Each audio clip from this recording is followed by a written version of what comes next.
नमस्कार दोस्तों, स्वागत है हमारे YouTube चैनल में। तो पिछले वीडियो में हमने हिंदी के विकास के बारे में देखा था और जिसमें हिंदी की उत्पत्ति के और विकास के बारे में जाना था। और इस कक्षा में आगे भी हिंदी की क्या क्या विकास की सीढ़ियाँ हैं उनको हम एक एक करके समझेंगे। और हिंदी की उत्पत्ति जो है अवध भाषा से हुई है, तो अवध भाषा को हम यहाँ देख सकते हैं। अब यहाँ अवध भाषा अपभ्रंश से आई है, तो थोड़ा सा हम अपभ्रंश के बारे में चर्चा कर लेते हैं कि आखिर अपभ्रंश भाषा कहाँ से आ रहा है। तो चलिए देखते हैं। तो सबसे पहले पिछले वीडियो में हमने आपको बताया था कि अपभ्रंश भाषा जो है वो संस्कृत का ही एक रूप है और अपभ्रंश भाषा से ही अवध का निर्माण होता है और अवध के उत्तरकालीन भाषा को ही हिंदी कहा जाता है। तो हम देखते हैं कि अवध अपभ्रंश की क्या क्या मुख्य विशेषताएं हैं और इसके काल कौन से हैं और इस अपभ्रंश के प्रमुख कवि कौन कौन से हैं और उनके लेख कौन कौन से हैं, उसके बारे में हम लोग विस्तार से चर्चा करेंगे। तो चलिए देखते हैं। तो सबसे पहले अपभ्रंश का काल हो गया 500 ईस्वी से 1000 ईस्वी तक। तो अपभ्रंश का काल है 500 ईस्वी से 1000 ईस्वी तक और अपभ्रंश के वाल्मीकि कहा जाता है स्वयंभू को। स्वयंभू जो थे उन्होंने पौंग चरित नामक एक, यहाँ मैं लिख देता हूं,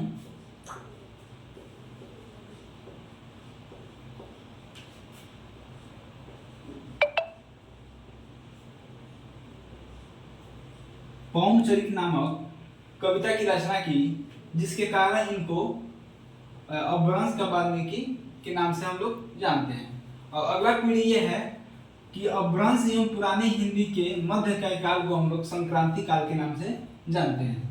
फिर उसके बाद में है अपभ्रंश की उत्तरकालीन भाषा।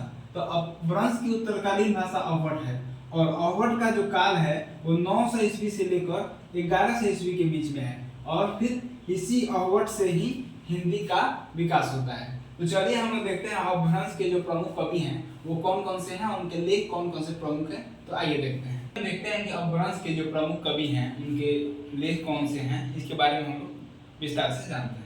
तो सबसे पहले हम देखते हैं हमारे बिहार के ही मिथिला जिला के थे विद्यापति।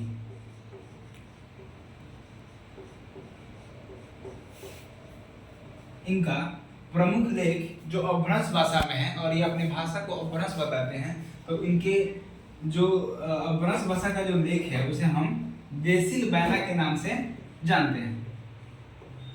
और ये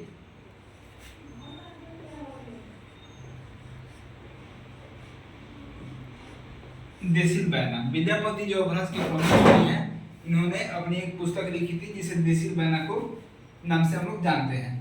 और ये अपने आप को अपभ्रंश भाषा के ही लेख बताते हैं। तो चलिए दूसरे कवि के बारे में जानते हैं। तो दूसरे कवि कौन थे? चंद्रधर शर्मा गुलेरी। इनका नाम क्या था? चंद्रधर शर्मा गुलेरी। ये भी अपभ्रंश के प्रमुख कवि थे और इनका जो लेख था उसका नाम था पुरानी हिंदी।